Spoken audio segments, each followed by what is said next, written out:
اللہ کی 120 رحمتیں حاجیوں کو، زائرین کو ایسی نصیب ہوتی ہے، 60 رحمتیں خاص انہیں ملتی ہیں جو طواف کر رہے ہوتے ہیں، 40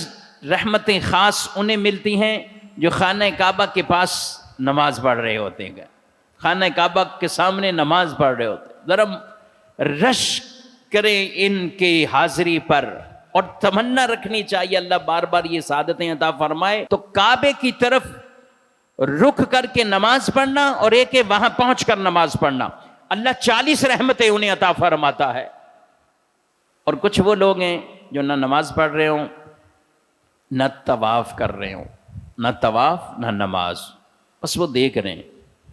کعبے کی رونق، کعبے کا منظر، اللہ اکبر اللہ اکبر، وہ بس یہی دیکھ رہے کہ یہ کعبہ ہے، سبحان اللہ،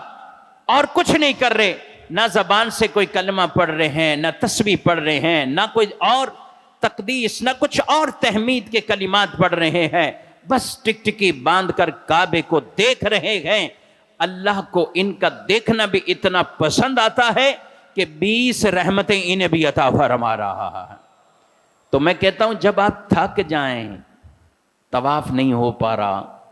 اچھا نماز بھی آدمی کتنی رکعت پڑھے گا، کچھ پڑھ کر پھر بیٹھ جائے گا،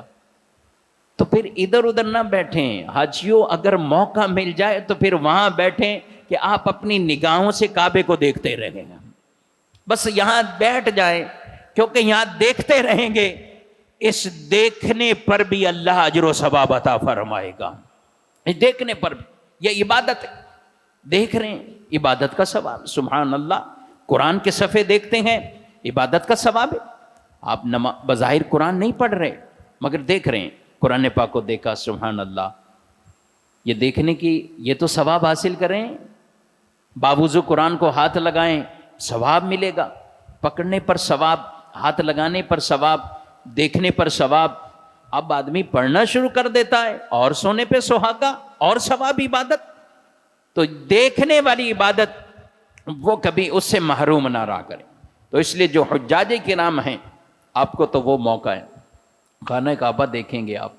اللہ کا گھر دیکھیں گے، وہ گھر جسے نبیوں نے تعمیر کیا ہے۔